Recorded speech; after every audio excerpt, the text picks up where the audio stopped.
Welcome and thank you for joining today's conference, the Grantee Learning Series, Maintenance of Effort and Maintenance of Equity webinar. Before we begin, please ensure that you've opened the WebEx chat panel by using the associated icon on the bottom right corner of your screen. Please note that all audio connections are muted until the Q&A portion of the call. You may submit written questions throughout the presentation, and these will be addressed during Q&A. To submit a written question, select all panelists from the drop-down menu in the chat panel, enter your question in the message box provided, and send. If you require technical assistance, please send a chat to the event producer. With that, I'll turn the conference over to Melissa Schrader, Program Officer and Technical Assistant, Lead in the Office of State and Grantee Relations. Please go ahead. Thank you, and good afternoon, everybody, and thanks for setting aside time to join us today for the Grantee Learning Series on Maintenance of Effort and Maintenance of Equity. I'm Melissa Schrader, and I'm a Program Officer and the Technical Assistance Lead in the Office of State and Grantee Relations. The Grantee Learning Series is comprised of 5 webinars held each Wednesday afternoon that began July 26th and goes through August 23rd. These webinars are designed to provide a forum for the department to share important information and resources with our grantees to support your implementation of the SGR and EANS programs. These webinars serve to orient grantee staff that may be new to these programs while also refreshing the knowledge of grantee staff who've been working on these programs over the last few years.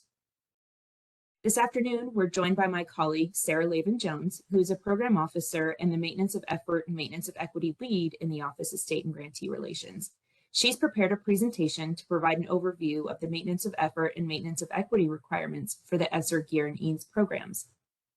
If you have questions during the presentation, please feel free to submit them using the chat feature. We'll also have time at the end of the presentation to take questions both in the chat, and we'll also invite you to come off mute to ask any questions as well. And without further delay, we'll go ahead and begin our presentation.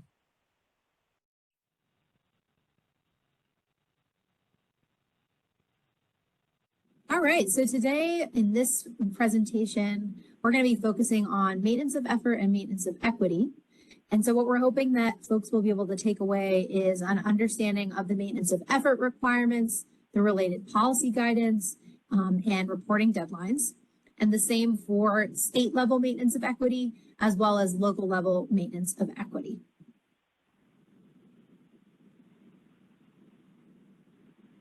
So we're going to start by walking through an overview of the requirements themselves. We're going to walk through what the related reporting deadlines have been and any future deadlines, and then we'll have an opportunity for some Q&A. So first and foremost, I want to talk broadly about some of the differences between the maintenance of effort and maintenance of equity provisions. Both of them are the same letters, MOE, but they do differ slightly. So first and foremost, maintenance of equity was a law that was established for the first time in the American Rescue Plan, and that only applies to fiscal years 22 and 23.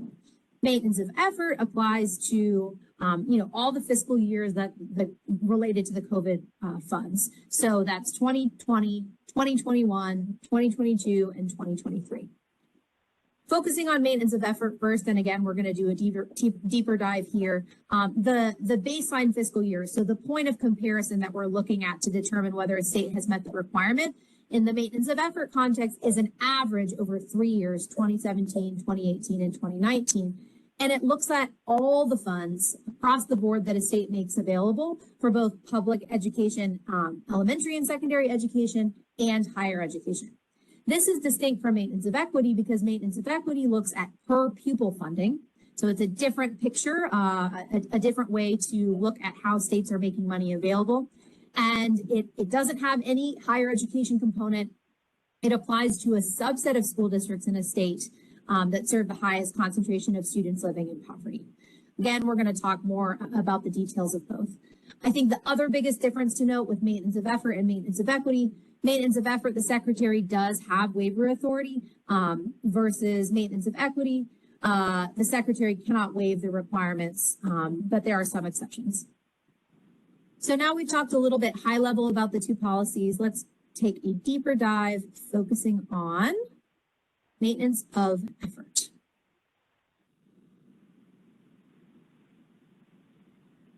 So as I mentioned before, under the CARES Act, states must maintain support for both elementary and secondary education as well as higher education in fiscal years 2020 and 2021 at a level that is either equal to or greater than the average of state support for both of those elementary and secondary education as well as higher education in the pre-pandemic years. So that's the average of 17, 18, and 19.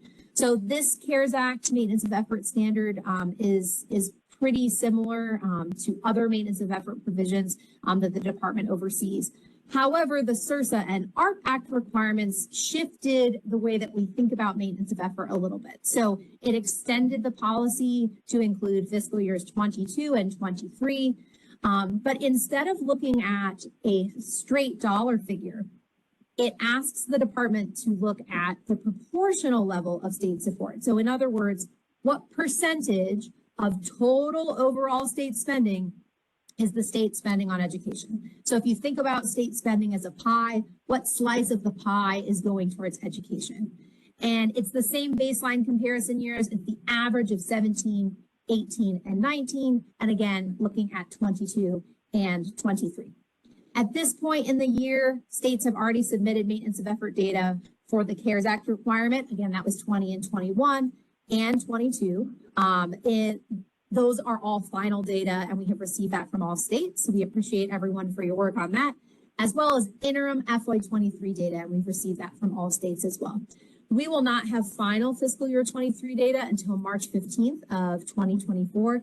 That'll be the final data collection for maintenance of effort. So at this point, most of the data we already have. Again, the final piece of data collection will be in March. And fiscal years 2020 and 2021 are uploaded into the Education Stabilization Fund transparency portal. We are working to upload 22 and 23, and so that should be visible there soon as well. So just as a reminder, the CARES Act looks at, again, overall state spending in the baseline years. So in this example, this is completely hypothetical. Obviously, there are no states that are spending a total of $150 on education. But just as an example here, in this hypothetical state, the average across their baseline years was $150. So that means in order to be in compliance with the CARES Act maintenance of effort requirement, they have to spend at least $150 in 20 and 21 in order to be in compliance. So again, in this hypothetical example, they spent 175 and 185. So they are in compliance because they are spending more than $150.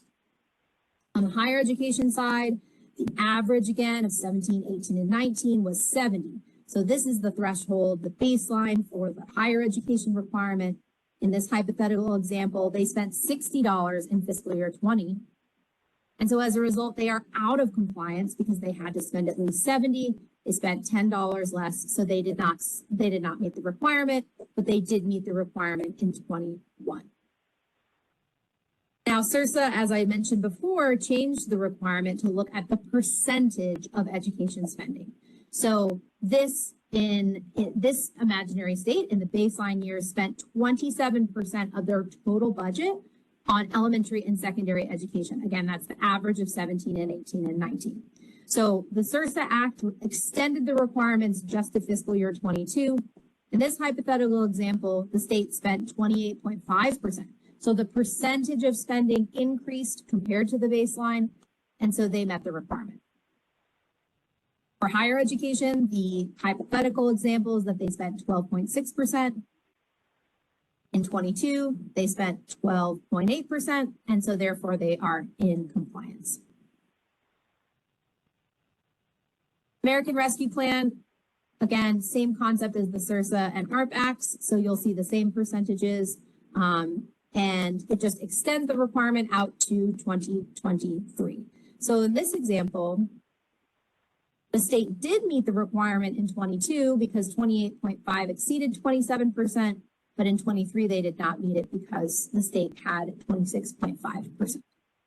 In the higher education example, again, they had met it in 22. They also met it in 23. As I mentioned at the beginning when we were speaking high level, If a state was in this position where they met the requirement in 22, they did not meet it in 23, the state could submit a maintenance of effort waiver request. Again, the secretary does have the authority to waive the maintenance of effort requirements. So that would be an option available to the state. Our maintenance of effort FAQs outline a number of considerations that the department may consider as with regard to waivers. So if a state is interested in submitting a waiver request, we'll talk more about that later, but I would encourage you to look at the maintenance of effort FAQs, which are available on our website.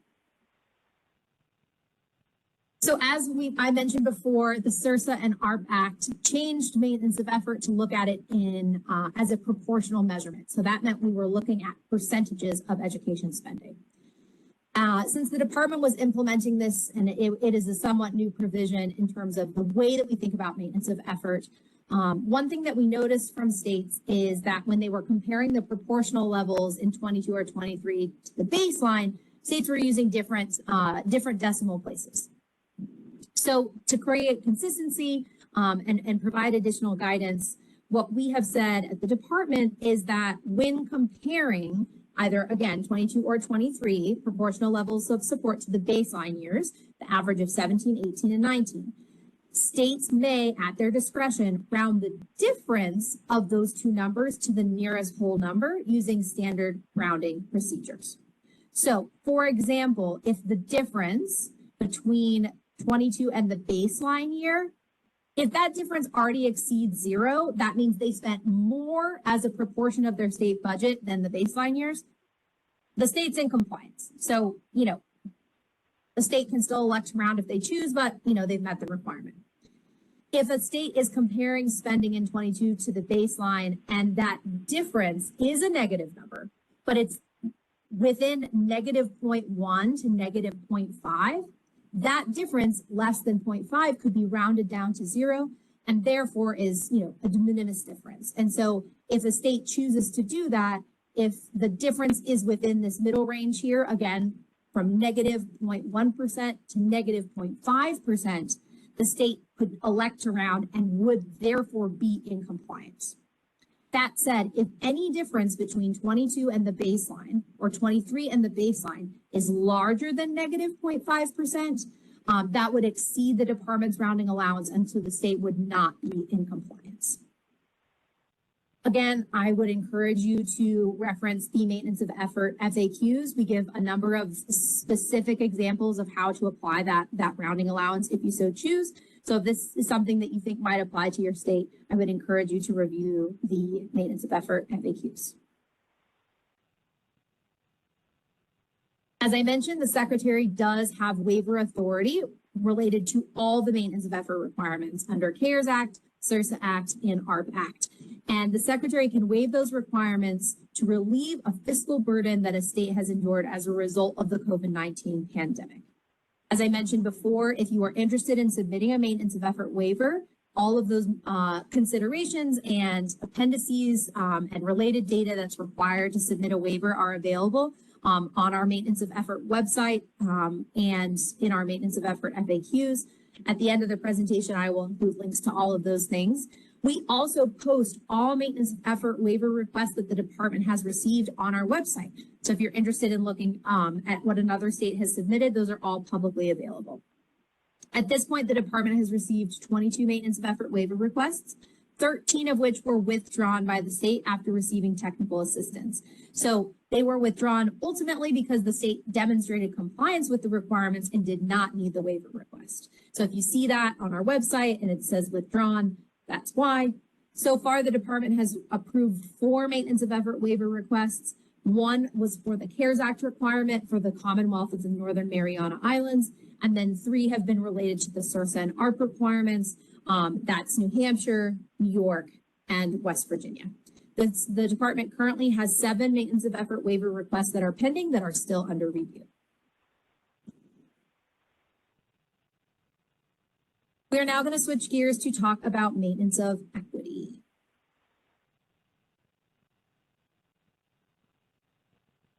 As I mentioned previously, maintenance of equity are requirements that were enacted for the very first time in the American Rescue Plan, and it is a 2-part requirement. One part of the requirement applies to state educational agencies, which I will be referring to in this presentation as SEAs. And the other, the local maintenance of equity requirement, applies to local educational agencies, which I will be referring to as LEAs. Again, unlike maintenance of effort, which applies to fiscal years 2020 through 2023, maintenance of equity only applies to fiscal year 22 and fiscal year 23. So in other words, the school year 21 to 22 and school year 22 to 23. I'm going to start by talking about the SEA level requirements. Then we're going to shift to the LEA level requirements. So the concept behind maintenance of equity generally is to safeguard the school districts that serve the largest share of students from low-income backgrounds. And I'm going to be referring to those throughout this presentation as high-need LEAs from experiencing a disproportionate reduction in per-pupil funding in fiscal years 22 and 23. So again, all the analysis we do for maintenance of equity is done on a per-pupil basis.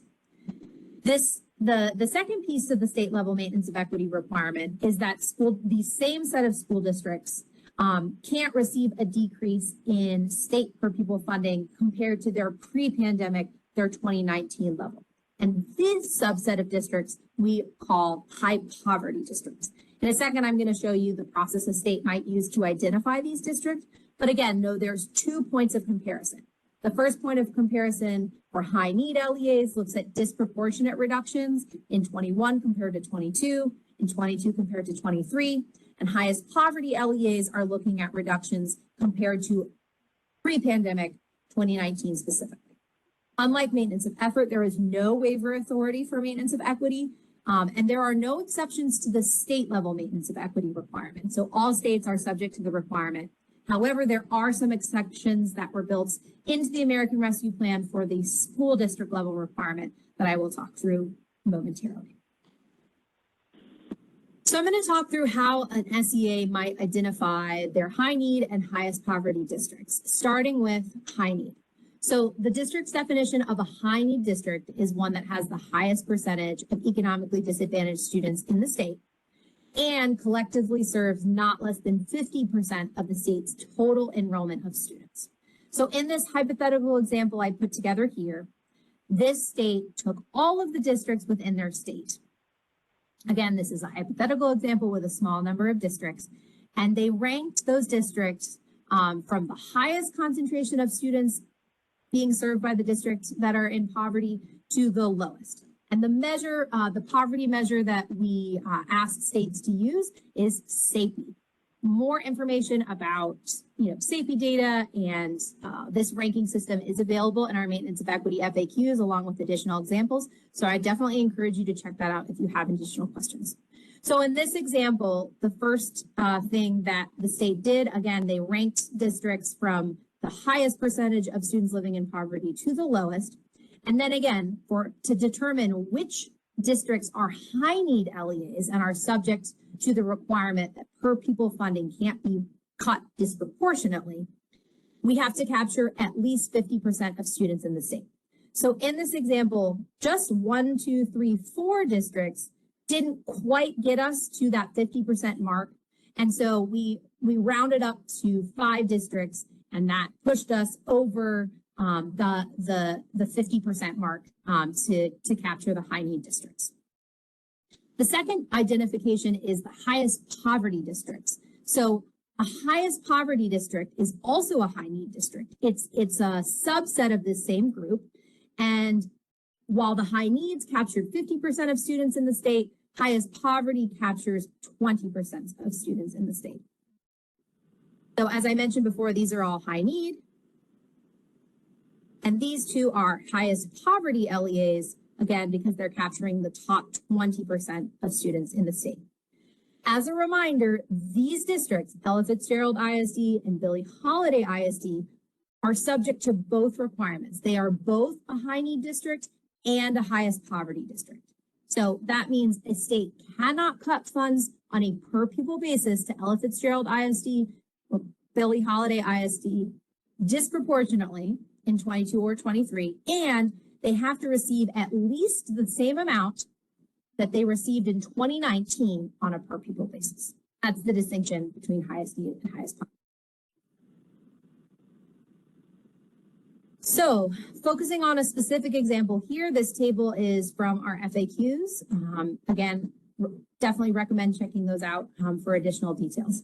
So under section 2004 D3 of the American Rescue Plan, a high need LEA, as we mentioned, serves the highest percentage of students, disadvantaged students using SAPI data. SAPI is the small area income and poverty estimates and serve not less than 50% of students. And so in this example here, if this is showing that the state did not reduce funds on a per pupil basis at all. In other words, per pupil spending went up from 21 to 22 in this specific example. So in this high need LEA, from 21 to 22, they maintained level funding. So there was no reduction, and therefore the reduction compared to the overall state number was not disproportionate.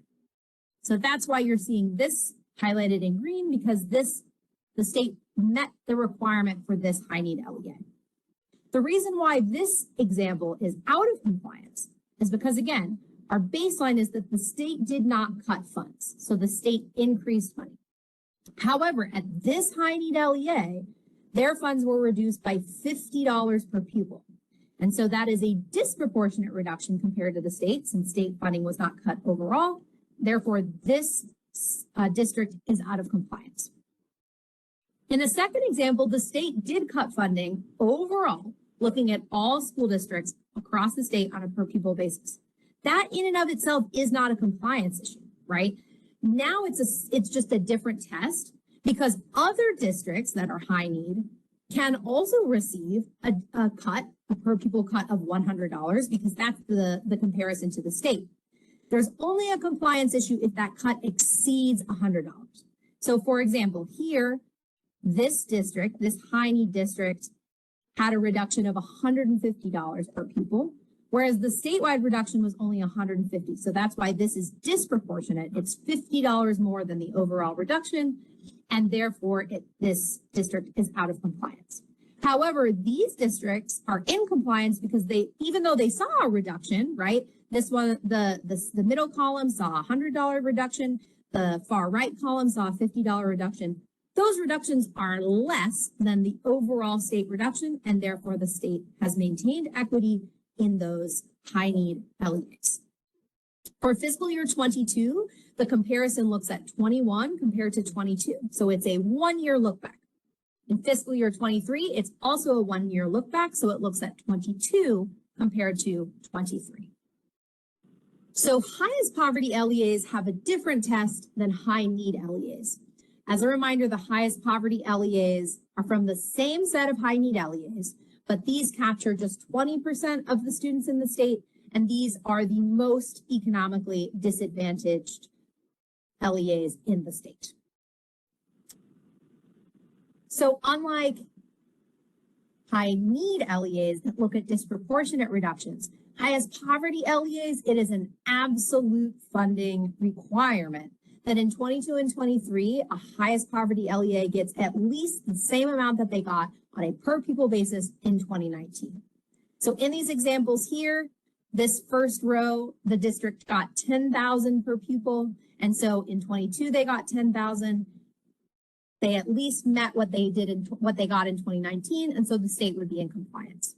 The only example here where the states are out of compliance is when they got less than what they did in 2019. So this example, if they got $500 less, 9,500, they would not meet the requirement. And same here, if the highest poverty LEA got 15,000 in 2019, but only 10,000 in 22, then the state has not maintained equity in that highest poverty LEA. So a comprehensive list of all of the reporting elements for the state level data is available in our maintenance of equity FAQs, but I want to take a second and talk about it high level. So first, again, we need all of the data on a per pupil basis for all of the fiscal years we just talked about so that, we can determine whether the state met the requirement. So for high need LEAs, first, we need the statewide per pupil amounts. So essentially, how much money overall went to all districts. So not just the ones that are subject to the requirement, but every district in the state in fiscal years 21, 22, and 23. And the reason we need that is, again, to establish our baseline of what is a disproportionate reduction. So if the state overall went up between 21 and 22, we need to know that for the 22 comparison. And then we need to know for 23 what happened overall per pupil basis statewide for 22 and 23. So that's why we need those funding. That's why we need that data. So it's sort of like our baseline. Then for the high need LEAs, again, that comparison is a disproportionate per pupil reduction in 21 to 22 versus 22 to 23. So we need per pupil funding for that subset of LEAs in those years. And then for highest poverty LEAs, we obviously need to know, the NCES ID for those that the state has selected. And then we need to know the per pupil amounts for those in 2019, 22, and 23, because again, the comparison is to 2019. The final piece of information is a list of high poverty schools in each of the LEAs in the state, for which the districts have to maintain equity under the local requirement. This is also something that we'll talk about related to the school district level requirement, and it's more wrapped up in that, but did want to mention it when we were talking here about the state reporting requirements. Here is a general timeline of where we stand with the state level requirements. For staff that are new, this just gives you a sense of where we've been and where we're going. So at this point, all states should have submitted final fiscal year 22 data. So that's data for last school year. All states should have submitted interim fiscal year 23 data. That was due July of last year with extensions offered to October. We asked states to submit small LEA tolerance proposals in March related to their FY22 data.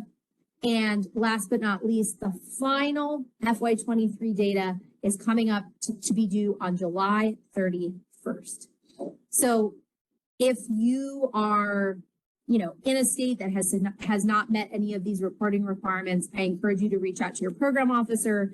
And if you need additional assistance, we're always happy to hop on the phone and provide additional support. But for any of these deadlines, if a state does want to request an extension, you can do that through the state mailbox. We just ask that you provide a specific date for the extension request and then a reason for the extension request. All right, I'm going to switch gears now and talk about the school district level maintenance of equity requirement. So at the very beginning, I mentioned that the maintenance of equity requirement was two-part, one that falls on states, one that falls on districts. So the similar section of the American Rescue Plan 2004C states that districts, again, in addition to states, must maintain equity in their high poverty schools. And when we say maintain equity, we mean these specific tests. So there can't be a disproportionate reduction in both state and local per pupil funds in high poverty schools compared to all schools that are served by the LEA. Also, there can't be a disproportionate reduction in the number of FTE staff per pupil compared to all schools served by the LEA. Similar to state level maintenance of equity, this only applies in fiscal years 22 and 23, same school years as the state level requirement. And when I say disproportionate compared to all schools, we do give districts the opportunity to assess that, both fiscal and staffing equity, on a grade span or an LEA level basis as a whole. So what I mean by that is you can look at how much per pupil funding did a high poverty school get compared to other, let's say, elementary schools, if that's an elementary school, and that's a grade span that the district selects. Or how much did that high poverty school get on a per pupil basis compared to the entire district? So it's up to the district to choose how they want to do that analysis, but both of those options are available. Just like with highest poverty and high need LEAs, not every single school in the district is going to be subject to this requirement. It's going to be a subset of schools that serve the highest quartile of students living in poverty, again, also based on safety data. So we're going to talk through how you would actually identify high poverty schools if you were a district.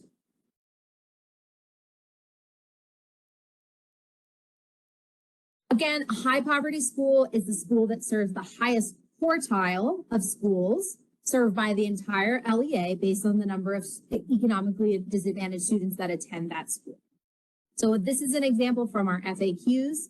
In this example, the district started by ranking all of their schools by the percentage of students that are economically disadvantaged. They chose, in this example, to look at all schools across the district, regardless of their grade span. So that's why you see in this example, the only schools that are subject to this maintenance of equity requirement are elementary schools, because they had more students living in poverty than the middle schools and the high schools. So once the district has ranked all of the schools, the second step is to divide that total number of schools by 4. That's how you find that, again, that highest quartile, and then you select that number of schools. So in this example, these schools A, B, and C in gray represent the highest quartile. And so these are the 3 schools that are subject to the maintenance of equity local level requirement.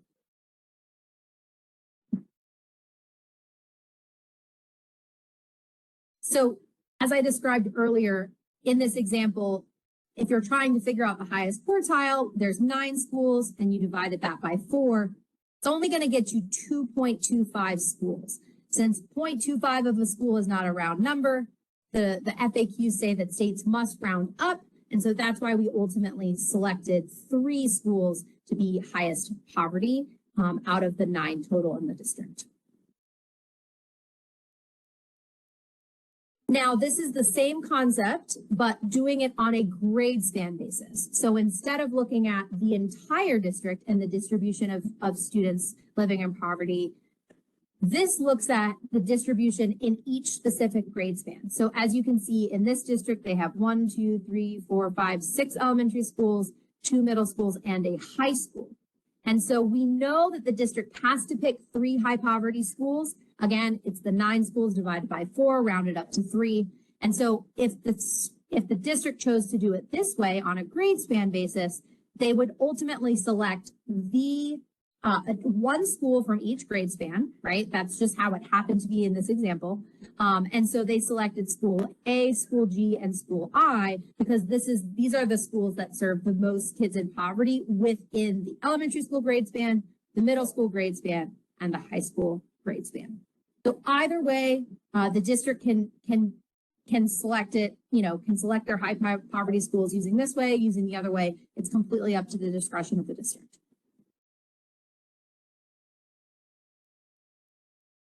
As I mentioned, there are some exceptions to the maintenance of equity requirement at the local level. There are no exceptions at the state level. All states are subject to this requirement. However, not all districts are subject to this requirement. So if a district has less than 1,000 students, if the district is a single school LEA, there's only 1 school in the district, if they serve all students within each grade span within a single school, those are all 3 reasons that a district is sort of automatically accepted from this requirement. States still have to report which districts are accepted, but if you are accepted from the requirement, those districts don't have to select high poverty schools, the process we just did before, and they don't have to provide any data on per pupil funding or staff FTE per pupil. Another way that a district could be accepted from the maintenance of equity requirements is if the district can demonstrate an exceptional or uncontrollable circumstance. Some of these examples, not limited to, certainly could be unpredictable changes in student enrollment, a precipitous decline in financial resources, and these determinations are made by the Department of Education. So if a district is interested in seeking an exception in this way, they have to reach out directly to the department, and we'll talk about that process in just a second.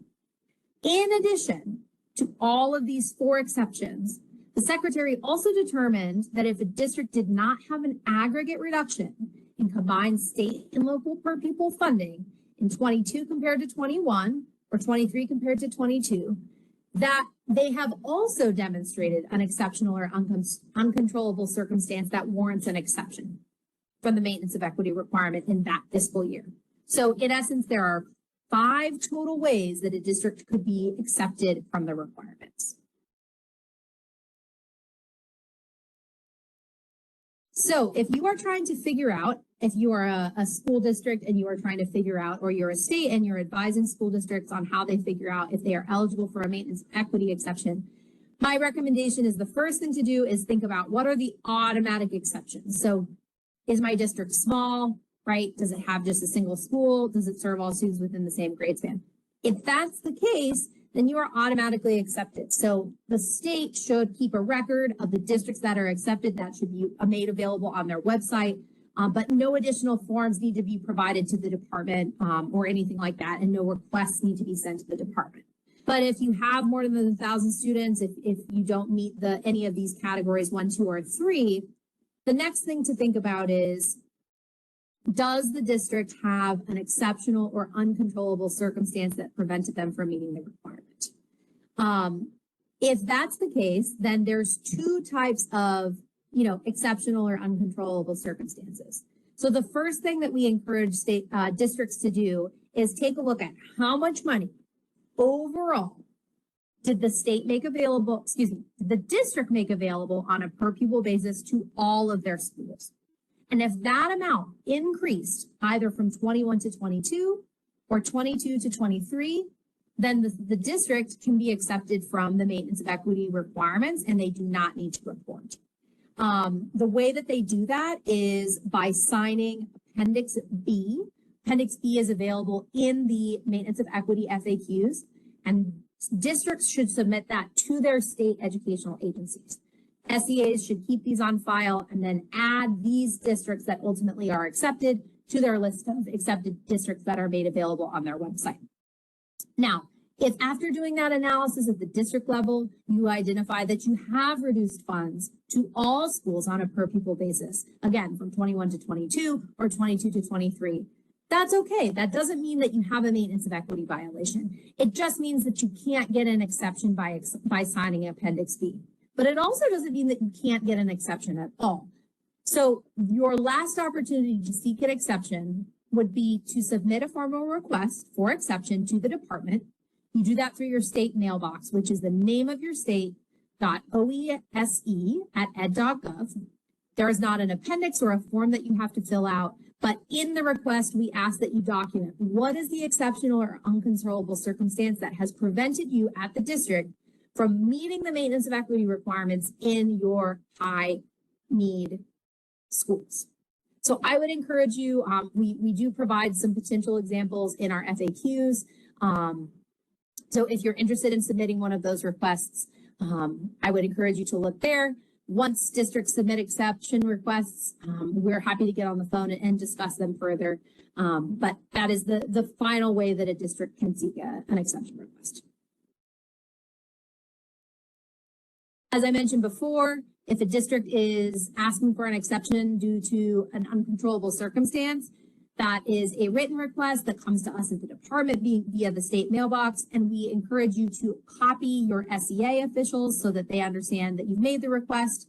As I mentioned before, please include the information on the exceptional or uncontrollable circumstance and how it has prevented the district from meeting the requirement. In other words, how it's prevented the district from maintaining equity in its high property schools. We have approved a number of exception requests, and all of our approvals are publicly available on our website.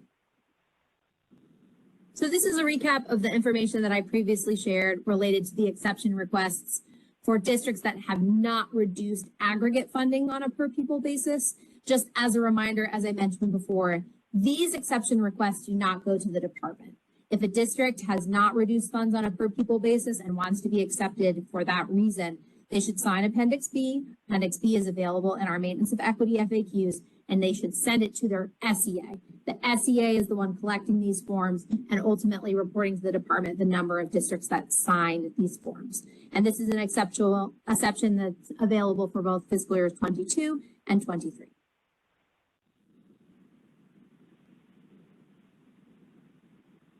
We have received some questions about how a district would actually demonstrate compliance with maintenance of equity. Again, this information is available on our FAQs as well as our final rule that came out about LEA level maintenance of equity reporting.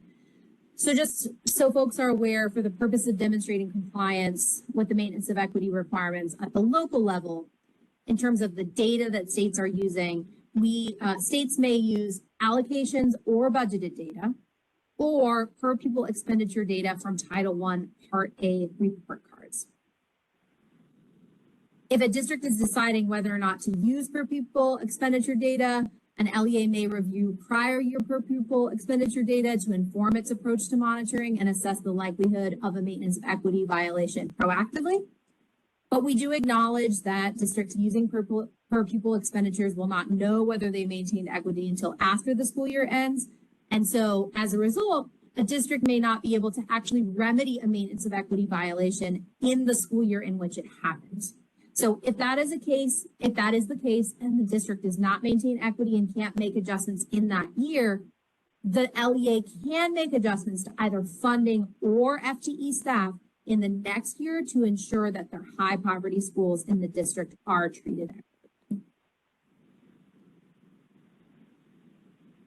Just like we talked about for state level, the district level reporting, we have, at this point, states should have provided final fiscal year 22 data. That was due on December 31st. And so the next time that we're going to be asking for data from states is December 31st, 2023. And again, that will be for 23. The other piece of information that should be available on a state's website is for both 22 and 23. States should have published the number of districts that are accepted, why those districts are accepted. So, was it an automatic exception? Did they have less than 1,000 students? Did they seek an exception by signing Appendix B because they weren't reducing funds overall on a per pupil basis? Or did they seek an exception from the department? That should be explained for each district that receives an exception. And for districts that are not accepted, the state should have on their website the identity of the high poverty schools that are subject to the local requirement. I've been talking a lot during this presentation about our FAQs, and so you can find them here at this link. I also encourage you to go to the Maintenance of Equity webpage. We also have a Maintenance of Effort webpage, and this includes a list of all the deadlines. It includes materials that have been submitted to us by states, any responses that the department has provided to states. So it's a great resource if you are trying to get familiar with the requirements and better understand the resources that the department has available. As always, we are happy to meet with states for whatever reason on both maintenance of effort and maintenance of equity. If you're working on a proposal and it's helpful to have a thought partner to think through, we're always available to provide technical assistance. And so please reach out to your program officer via your state mailbox if it would be helpful to set up a meeting to talk about either maintenance of effort or maintenance of equity. We are always happy to provide technical assistance. Thank you so much for taking time today to listen to both maintenance of effort and maintenance of equity, and happy to take questions.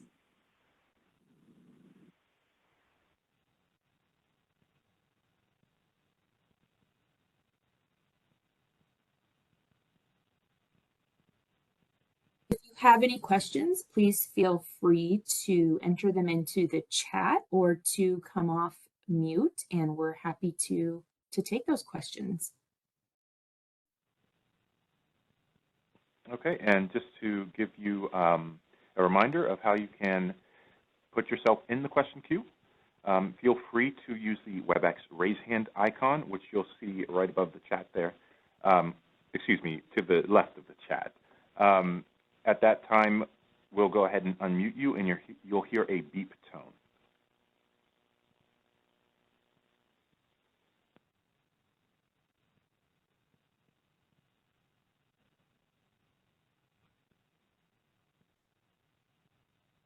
Okay, we actually do have someone who wishes to ask a verbal question, so I'll go ahead and unmute them.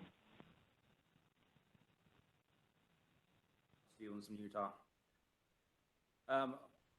One of my questions is the best way to demonstrate compliance after non-compliance in the prior year is to make a new calculation for FTEs and per pupil spending?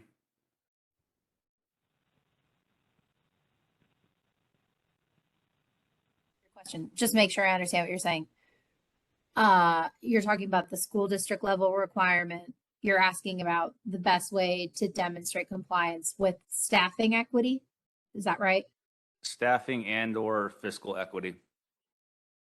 Yeah, so I think the first step, if we're talking about fiscal year 22, because as I mentioned, our NFR notes that, you know, if the compliance issue happened after the school year is closed, it's possible that a district could remedy the violation in the subsequent school year. So since 22 has closed, if a state can show that the district remedied the compliance issue in 23, either because, you know, additional funding was provided on a per pupil basis or additional staff was provided, FTE staff per pupil, that's sort of like the first line of defense and first way to demonstrate compliance.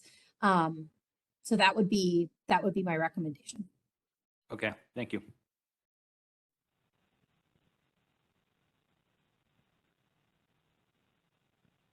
We have a question in the chat. It says, if SAPI data is outdated and not reflective of an LEA's current poverty status, can we request permission to use another more recent poverty measure?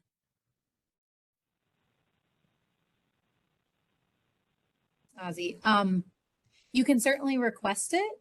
I don't know that we have gotten that request from another state, but we're happy to consider it. And obviously we want the state to be using the most accurate data. So we appreciate your thoughts on that. So yeah, go ahead and if you wouldn't mind sending, if that's a request that, you know, the state would like to make, if you could just send that to your state mailbox with some information about, you know, if there's a different data set you'd like to use and why, we're happy to consider that.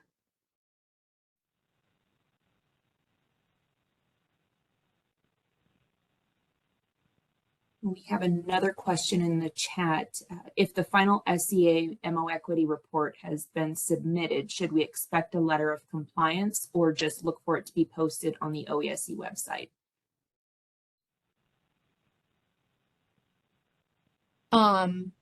If by like final SCA MOEquity report, you mean like the final fiscal year 22 data, we are not sending, or at least at this point have not been sending formal letters, you know, that say the state is in compliance.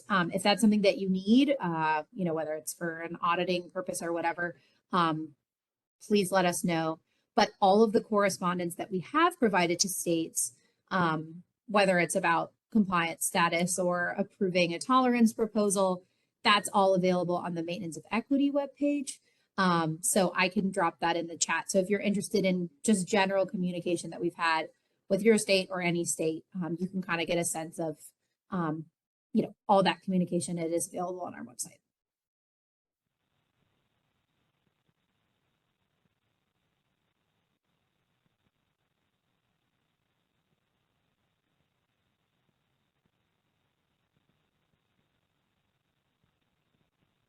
I saw there was a request to restate the question in the chat. The question I just answered was, and I think Melissa read it, but if the department is going to be sending like formal letters of compliance related to state level maintenance of equity, or whether that we will be posting it on our website. So that was the question I just answered. The previous question that I don't think was in the chat was basically, if a school district has not maintained equity, either staffing or fiscal equity, how should the state work with the district to remedy compliance? And so, you know, and demonstrate that they've met the requirement. And so that was my response was, my first response was to that question.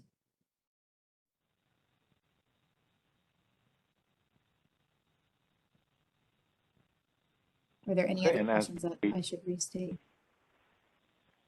As we wait any additional questions, just a reminder, you can feel free to use the raise hand icon, which you'll see below the content viewing area, if you wish to ask a verbal question, or you can leave your questions in the chat.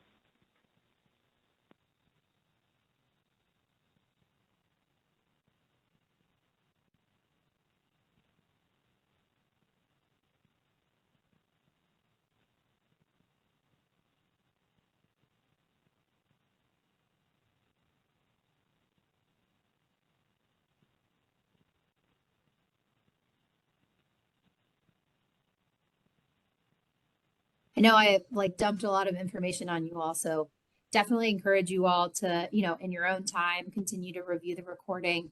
If different questions come up, happy to get on a call to talk about anything that's state specific or any additional questions that come up. I know that maintenance of equity provisions are new for everyone. Maintenance of effort, the provisions under SRSA and ARP are a slightly different calculation. So we're always happy to provide any assistance that might be helpful. Sarah, there is one more question in the chat that reads, if an LEA is spending more state or local money on a per pupil basis than the prior year, but less overall, is it eligible for the waiver?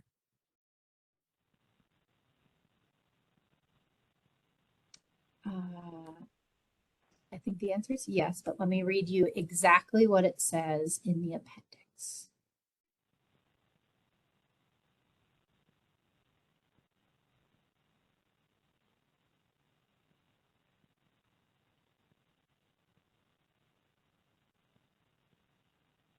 So as a reference, if folks want to read it themselves, go ahead and put in the chat the MOEquity FAQs.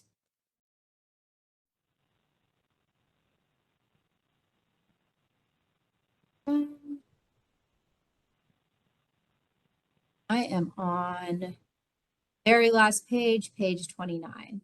So this is the exception request that the question was referring to.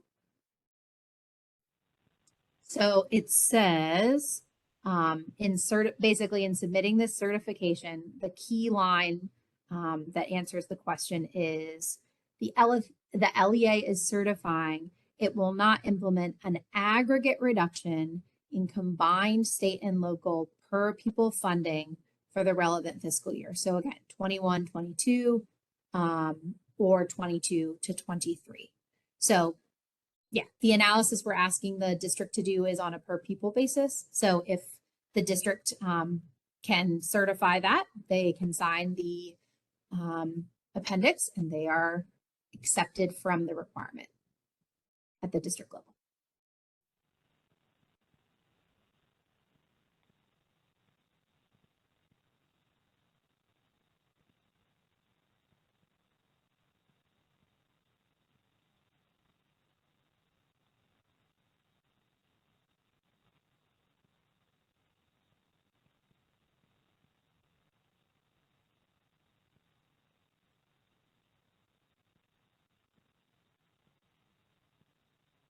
Seeing or hearing no more questions, I think we can go ahead and wrap up. I want to thank you, Sarah, for joining us today to present on maintenance of equity and maintenance of effort. And I want to remind folks that we do have our final session of the Grantee Learning Series coming up next Wednesday. It will be on FFATA and annual performance reporting. And so you can register and join us at 2:30 p.m. Eastern next Wednesday, August 23rd. We look forward to seeing you all there. And also, we are recording all of these sessions and they will be posted on our website. And we are also including links to the recordings as they're posted in our weekly SGR news flash. So keep your eyes out for those. We'll have those available soon.